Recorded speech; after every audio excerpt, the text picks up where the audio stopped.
So you're in Hollywood then at the minute? Yeah, I am. Yeah. Are we recording Yes. now? Is this it? Yeah, let's go for it. Yeah, yeah. So cool. Yeah, like Yeah, how did yeah. what's the crack with that?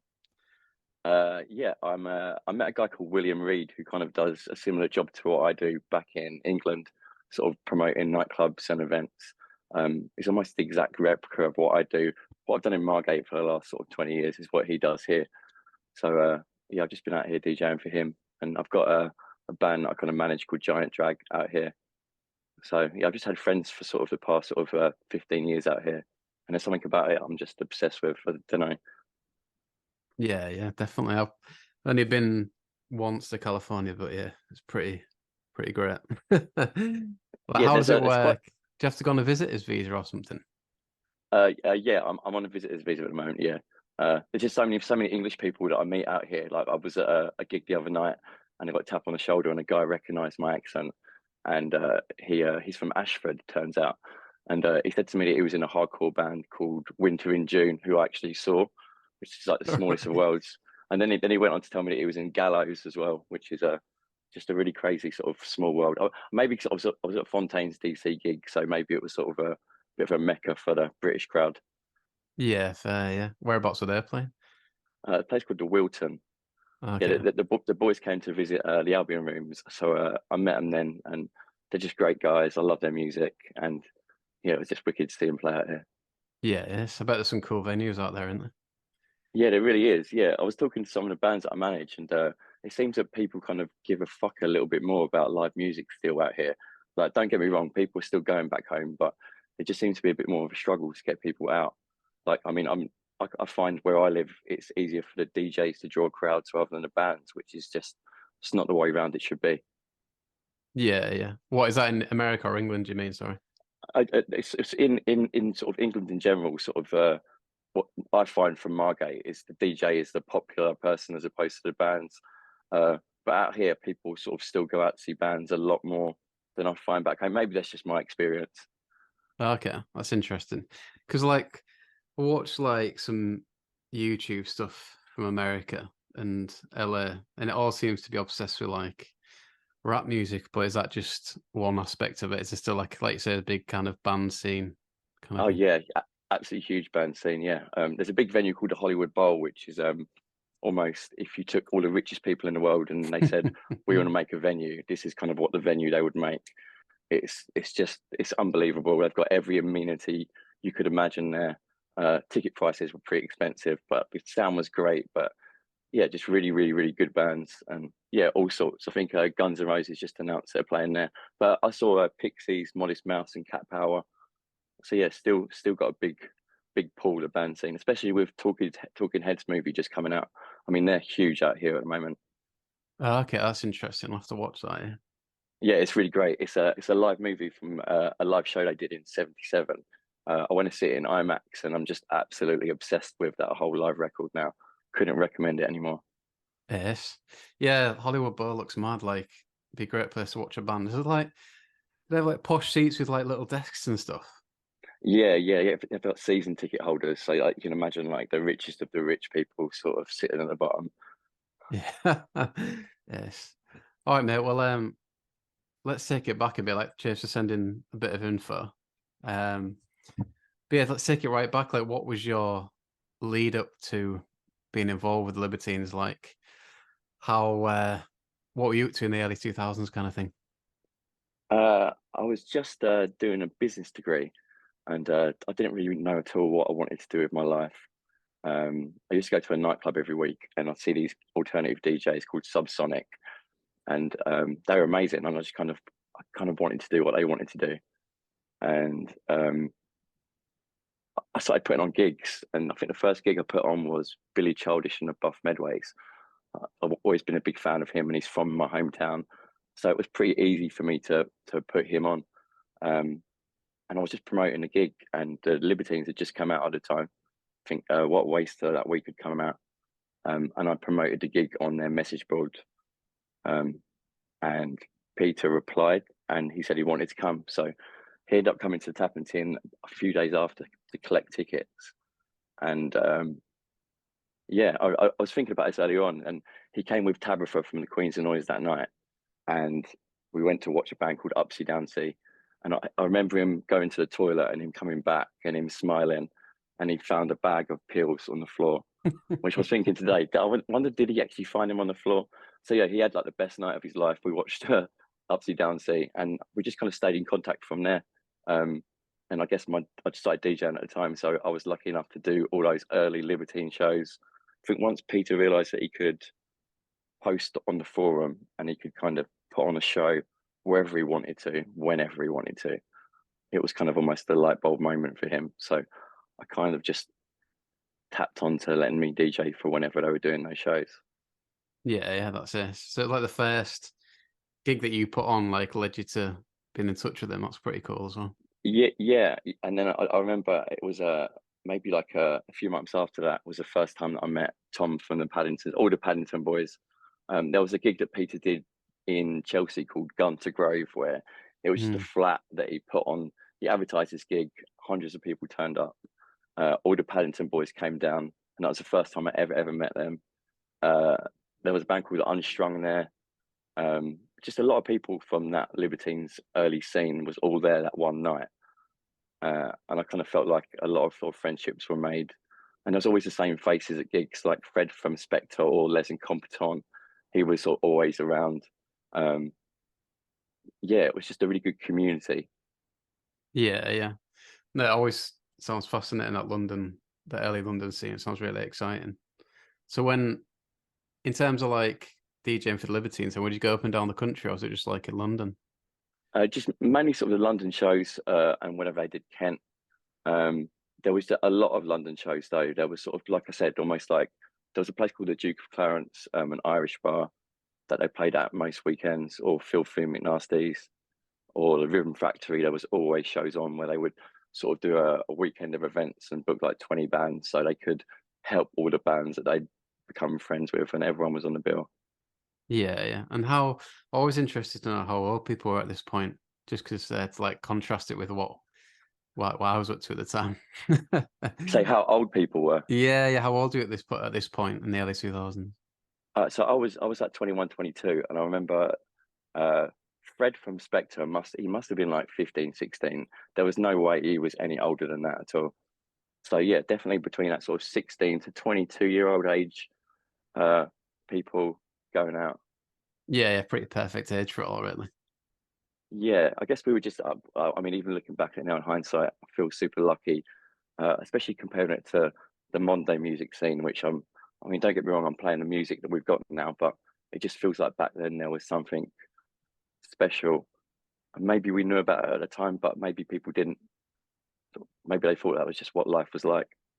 Yeah. I mean, that's been the point of the podcast to like kind of reflect on it and like see if it was a unique scene or if like, that thing can ever happen again. But yeah, I think people's verdict is like probably what happened again.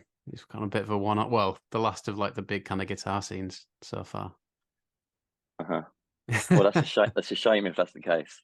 Well, we'll see what happens, I suppose. Um, so yeah, what in terms of like putting on that gig then, was that Tap and Tim, was that a venue you'd regularly put stuff on at? Yeah, so I was putting things on there, and then the next step from that was uh, Peter decided he wanted to do a gig with a band called Baby Shambles, and no one knew what Baby Shambles meant, or no one had ever heard the word before. So he asked me to put on a show at Tap and Tin for Baby Shambles, but he didn't want to be his name in the title. So I used a picture of him as a shadow outline, and then my friend Sophie Funder came up with a Baby Shambles, which went on to be their logo, their little heart Baby Shambles thing. And yeah, I kind of sold it out really luckily, just on the basis of maybe word of mouth. And at that point, the Tap and Tin offered me a job sort of promoter in house. That's it, yeah. So what did you just have that kind of like drive to get involved and put on gigs then? Yeah, I kind of one of my friends bought me a book about Bill Drummond, and I became sort of obsessed with him as a music manager and sort of different things that he did, and even sort of Factory Records. Always obsessed with the early parties that they did. So anything that I could do, sort of in that regard, I sort of went down that route. Yeah, yes. So Yeah, in terms of Baby Shambles, and like how exciting was that? I always think like that's one of the most exciting times to look back on because it's not as well documented as the Libertines. Like, what were your memories of it at that point? Were you Pretty surprised bad. they wanted to do it? Pretty bad. Yeah, Yeah, it fair was. point. They were pretty bad times. I mean, I was friends with Peter rather than Carl, so it was kind of you were split down the middle in between. Like they just thought sort of fallen out at the time, so I wasn't up for the idea about him doing something solo and that being the end of the Libertines. But yeah, one day he sort of said to me, "Will you produce these tracks for me?" And like, I mean, what do I know about production, let alone like anything? So I read this manual of this mixing desk that I got. It was like an 8-track recorder um, for a few days, and then managed to kind of mix. Well, there was 5 tracks we did called the Sailor Sessions, and the rest of the musicians were what I thought were pretty terrible. They were in a band called the Ivies. So I just dropped them all out of the mix, apart from sort of a slight drum in the background. So yeah, you can never really hear the rest of the band in it because of that. But there was something about the tracks that he did which I really liked, and somehow they worked out okay for sort of demos. But yeah, I think they used that for the demo for Killer Manfrey's Gyro, which is the first version we did for that. Yeah, even the show they did for me at Tap and Tin was pretty miserable, pretty depressing. I got in trouble because there were some needles found backstage by one of the cleaners, which obviously, as a promoter, is kind of difficult to. I mean, how do you explain that to anyone? Yeah, yeah. So it wasn't as fun as maybe that I guess you'd think. My memories were just like I guess like that. They wasn't great. Like I don't remember my Baby Shambles memories is very different to maybe other people's. I'm sure they had great times and they've got some absolute bangers. Don't get me wrong, but I guess those times for me seem more sort of depressing and dark. No, yeah, yeah, that's interesting. Yeah, I found those Sailor sessions on YouTube today, so I was enjoying them. Some I've not heard before, to be fair. Nice. Um, Yeah, they're quite haunting. There's something on there that, yeah, I still dig. yeah, yeah. So, what was the lineup of that Baby Shambles gig then? Do you say the IVs? Yeah, yeah. Do you know what? I can't even remember their names. The band, the Ivy members. Steve, that's right, Scarver Steve. Oh, I yeah, don't know if you ever heard that name before. yeah, yeah. Yeah, Scarver Steve was in the band. They had like a member playing washboard. So I mean, yeah, all the reviews of that gig wasn't great. I mean, if you look at Baby Shambles Tap and Tin reviews, I don't think like anyone that was there won't say it was the best of gigs that's ever happened. Yeah, fair enough. And then, so is at some point after that he goes to prison then? Is Yeah, that so then quite quickly? yeah, yeah, that happened all quite quickly. Yeah, and I guess we were writing back and forwards, uh, and then he had an idea about wanting to do a gig, and then he sent me a prison visitation for the day of like my 22nd birthday, I think it was. So me and Sophie Thunder and her dad Reg, we went to Sheppey Prison to visit him, which it was weird, but yeah, it was good seeing him. Yeah, yeah. Um, and we spoke about the gig, and he was really sort of intent on wanting to do it. And the Tapping team sort of gave me freedom to kind of go and do what I wanted to do at that point. So they were pretty much supporting me. And we booked a gig called Peter Doherty's Freedom Gig, and we had the idea about getting the band there and having instruments already. But I guess that was more for a pipe dream, which I kind of never expected to happen. Yet I've kind of really been luckily living off of for the past 20 years, right? Yeah, fair play, yeah. So what point does Carl get involved? Is that through Pete, obviously, or was he talking to you as well? Yeah, we wasn't friends at all up until that point. Like I DJ'd for the Libertines, but it was just a case of him turning up, saying hi, and then leaving. So there was almost no communication with me and him before the reunion gig.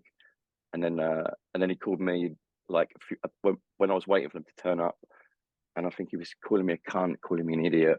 He's like, "Who the fuck are you? Why are you trying to do this? Why are you trying to interfere with my band?" And he was like, "I'm just joking. I'm outside." And I was nearly in tears at that point, but I was happy. Uh, yeah, and everything just kind of came together. I managed to get the gig recorded by a few people that night, So I've got some sort of grainy kind of VHS footage. Roger Sargent used it for a couple of his documentaries, but the whole thing's never really seen the full light of day. Okay, that'd be cool to see them at some point. Yeah, right. Yeah, definitely. Yeah. And is this poster for the gig? Is that your handiwork as well? Yeah, so that was one of Sophie Funder. Sophie did all my artwork for shows. At that point, I kind of I heard that she was doing artwork for gigs, and I met her, and she did quite kind of raunchy artwork at the time. And there was a certain pose I wanted for a poster, so I kind of met her, and the first thing that I did was sort of say, "Look, can you draw me this poster?" and acted out what I wanted the poster to be. And we became friends from that. I loved her work. She's living in New York at the moment. She's still an artist, and she's done a few of the covers for the Libertines over the years. But yeah, that was kind of her work. I love that poster. It's great, right? Yeah, yeah, it's great. Yeah, that's a great name as well, Sophie Thunder. Yeah, it is. Yeah, yeah, yeah. Quality. And Actual, then, actual real name. oh, really? Born to be an artist, then, Yeah, sure. yeah. And you know, I've talked to other people that claim, well, that say they were at the gig and said it was just like, I think one guy, James Adkins, he was saying that he might have crawled through a window or something to get in. Was it just absolutely manic in there? Yeah, it was. Yeah, I think the capacity was like 210, and I think I probably sold about 250 or 60, knowing me. Um, but yeah, I met quite a few people the day of that gig. Like there was a girl who was a fan trying to get tickets, and she went to a local record store, and they was like, "Oh no, we've sold out." But then the guy sort of said, "Look, here's Dean's phone number. Give him a call." And then even her sort of random call that I got, I put her on the guest list, and we sort of became friends after that. Uh, yeah, it was a lot of people do say they were there. Like I remember seeing Bernard Butler there, and a guy at the time that was in EastEnders. Wonder who But that was. everyone that Peter wanted on the bill was there. Like he asked for Cherubs to be there, for a band that I was managing at the time. They were like Norwegian, Chatham based, Bandits from Liverpool. Their friend a rabbi, who was a rabbi from North London. Quality, yeah. Tenor as well. That's not bad, is it? Yeah, Decent right. value. Like that's so crazy. If you like one of my friends who I'm staying with at the moment, he bought a ticket this weekend for a festival called Power Trip out here. It was 6 rock bands over 3 days, and shit, he's probably going to see this. Hi, mate. I think he paid like $1,600 for a ticket, which is like insane, How right? much? Sorry. $1,600. Wowzers. That's mad. That Yeah, can't be face value. yeah, face value. Yeah, it comes in That's a full. obscene. The ticket comes in a full package box that comes out, and get like loads of weird freebies that are really expensive and shouldn't be included in a gift box for a gig. All right. Sounds a bit Fire Festival. Yeah, yeah. I think that's the way America seems to be going. Yeah, that's mad. Um, yeah, I was reading the Kent article, Kent Online, Hmm. about the gig, and yeah, some funny stories like who's who of NME was there, and someone's saying they burnt Bernard Butler with a cigarette or something, I think. But yeah, is it one of those things where do you read things about it and you think is it the things get a bit exaggerated about it, like stories that you can't remember type thing? Do, do you know? I've not read one thing so far that has been exaggerated. Mate, the only thing is that obviously more people say they were there than not were actually there. That's it. But everything else that people have sort of said, even with Carl after the gig, he was sort of doing the conga line, and he, you know, those road signs that when you're crossing the road, they've got like a plastic box and they're kind of lit up. He tried to do a bunny hop on one of them, and it's kind of floppy, so he just fell on his chin, and he's got a scar on his chin permanently because of it. So Yeah, I saw his quote that's it. about that. It's quite funny. And then he said you had quite a good view. Were you like just stood behind the stage or something? Yeah, I was still right behind the stage with Cherubs, and I just Roger, who was taking photographs at the time, he was sort of almost in tears, and I could kind of feel at that point. Yeah, it was pretty crazy. Like I remember what I was wearing, and I think, yeah, I just it's one of those weird moments that I can kind of go back to pretty easy. Yeah, yeah. Yes. So what happened after that? Like Libertines played some shows for like in 2004, didn't they? And late 2003. Were you kind Yeah, of they still involved with play. them as well? they still play some shows without Peter for a while, and then there was a point where I did a gig. I met Tim Burgess, and he sort of wanted to put together this super group. And obviously, I'm from Chatham, the home of the word the Chavs. So we decided on calling it the Chavs. So he gave me freedom to go through his phone and almost curate a lineup of a band, which was pretty awesome. And at that point, so he decided on Andy Burrows from Razorlight, Duffy from Primal Scream, and then Carl. And then so I put on this show, and leading up to it, the internet wasn't Carl wasn't really too big on the internet at the time. So the Tappington flew me to Tokyo to give him the lyric sheet for Fairy Tale of New York so he could learn the chords, which is pretty hilarious, right? What the hell? Go So go through that so again. so Sorry, they flew you out there. they flew me out there for the purpose of giving Carl the lyric sheets of Fairy Tale of New York. So while I was there, I was like 22, 23, just landed in Tokyo on my own, and like all the signs were in Japanese. I didn't have a clue what I was doing. I managed to find them, and sort of they took care of me for a couple of weeks. Wow. So yeah, I'd fun out there, and yeah, and then they came back, and then we did that Chav show, which was pretty amazing. Yeah, that's it. So who was out? Was it the Libertines without Pete then in Tokyo? Yeah, they was about Pete in Tokyo, and then after that was sort of they fully sort of got back together, and then the album came out with the front cover of the picture taken at a tapping tent. Yeah. That's mad. So what did the how did it pan out for you then? Did you just carry on putting on gigs and other bands type thing?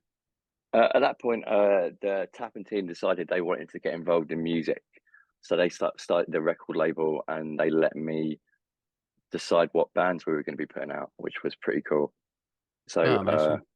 yeah, I had a few years sort of putting out records with some bands. There was one artist in particular who we worked with called Loop and Crook, and he was amazing. And the plan for the label was to spend like maybe like 10, 15 grand on the artist. The making of his first album was like that time is maybe 15. And it's the most amazing album if you could listen to it. It's called Accidents at the Car While Sleeping. It's got a musical director by Paul McCartney. It's who worked with Paul McCartney called Barry Gard. Woodwind in it, full orchestra. It's just a really mad record. Worked with a band called the Delaners, Upsy Downsy. So a couple of other Chatham bands at the time.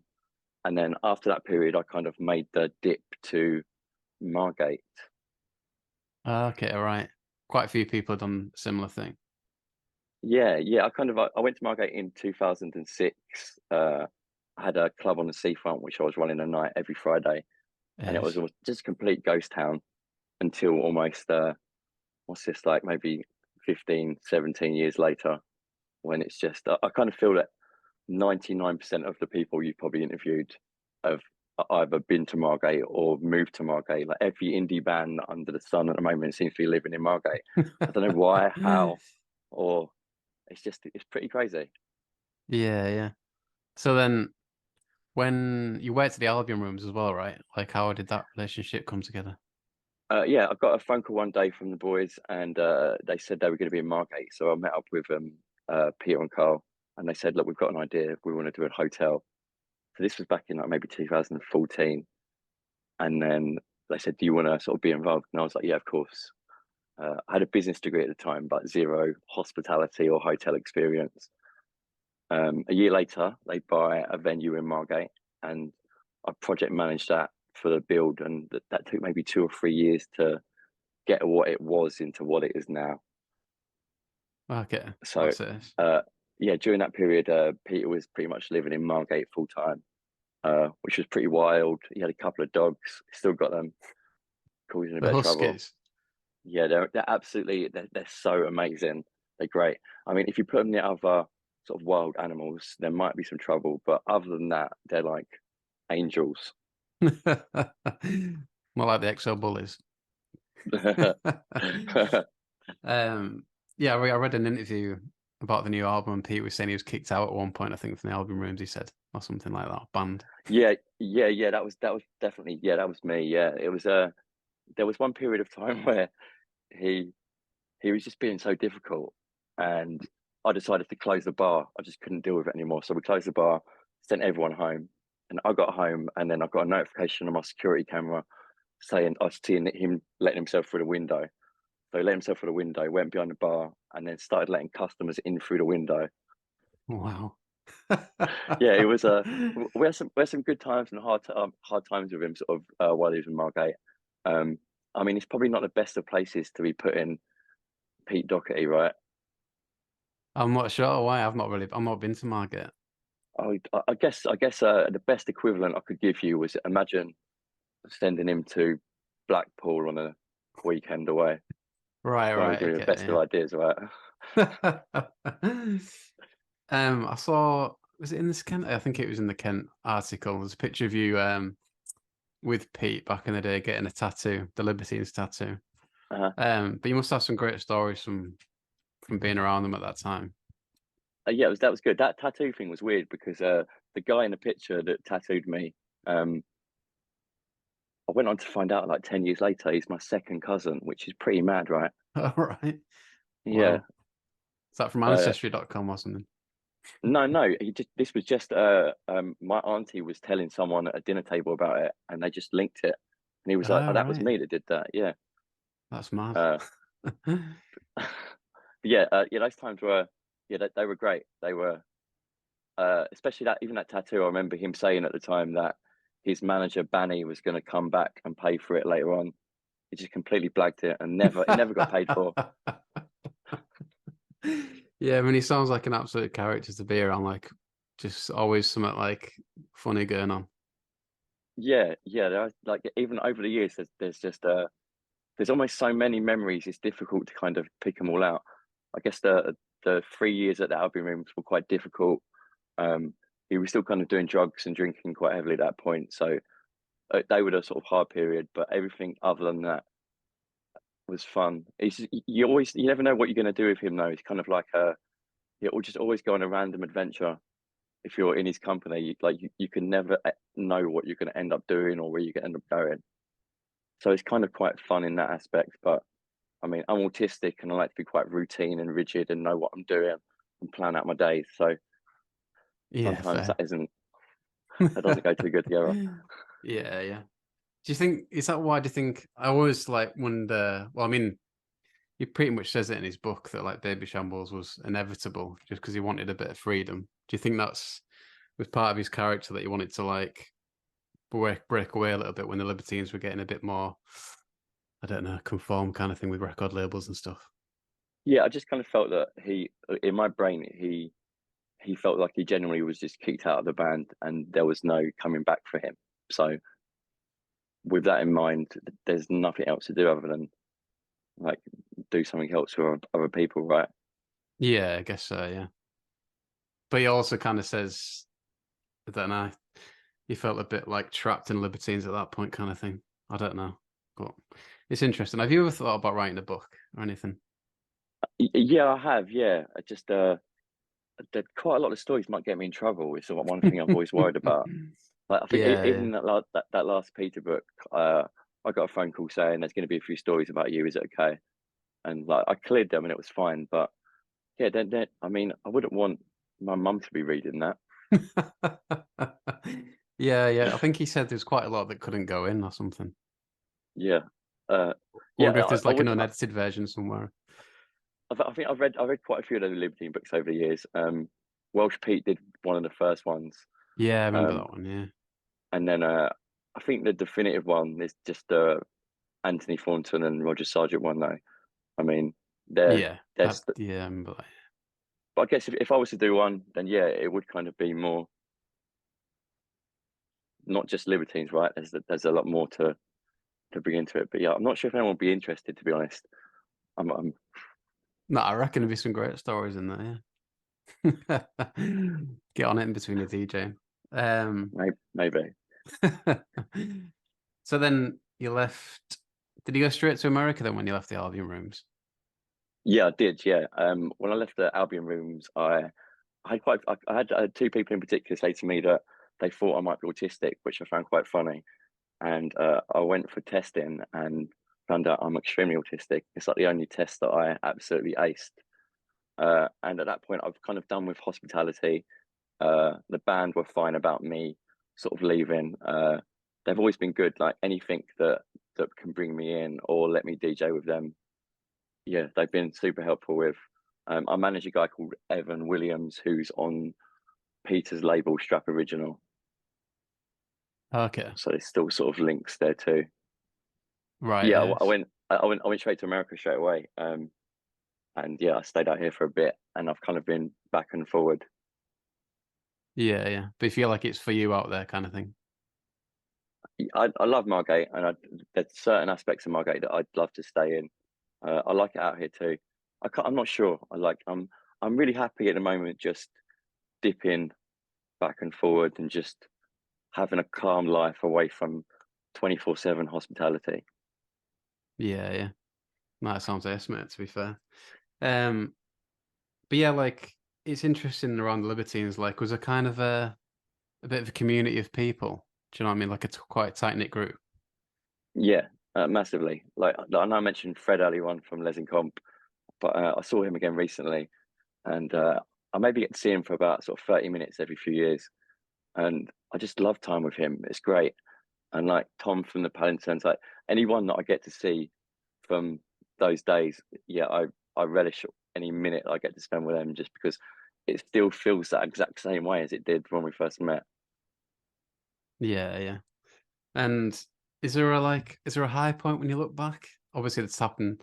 The Freedom gig would be up there, I suppose. Yeah, I kind of felt like as soon as that happened, almost the night when I got home, I kind of felt like I'd peaked a bit too early in life. I kind of, yeah. But yeah, I think it was important for me to break away from them a little bit when I left the Albion room, just to go and do me. But as a whole, yeah, probably that Freedom gig so far. I mean, I've enjoyed doing that gig with the Chavs. I toured a lot with the Charlatans. They put me in a bunch of their music videos, as did the Ah, cool. Libertines. So like all these people that I've met has stemmed from either Peter or Carl. Everyone pretty much. Like I mean, like I guess even the extent of that Fontaines gig that I was at the other night, I wouldn't have been there unless I would have met the boys, right? So I'm lucky that me doing that has led to everyone being so cool and so nice to me because of it. Yeah, yeah. I guess it's like one of those situations where there's going to be opportunities if you're willing to take them, type thing, and you just kind of gone for it. Yeah, yeah, I kind of definitely did, 100%. I think everything felt like it was going a million miles an hour back then. But yeah, I was just a big Libertines fan. I didn't want them to end it and be no more. Yeah, yeah. And it's interesting you say you're working with new bands now. Like, a thing on the podcast is like trying to see whether it's more challenging now to be in a band. Would you agree with that, or not really? Yeah, it's impossible. And I can answer this easy. The difference between now and back then is back then it was hard to release a record. You needed like a record label to put your album out properly, right? Now, me and you could now get instruments, record like literally record this conversation, put it on Spotify in like 24 hours. So Yeah, it's like there's just so much now. It's even me as a DJ, um, it's hard for me to find new music. Like if you ask me how do I find new music, like maybe the answer that I give probably would shock you, but just TikTok. That's my only way of finding new music at the moment, which is pretty okay. shocking. But What, even like guitar bands and stuff? yeah, All everything. right. Maybe just because I've got the right algorithm that it's sending me that, or I'm following the right people. Okay. That's interesting, yeah.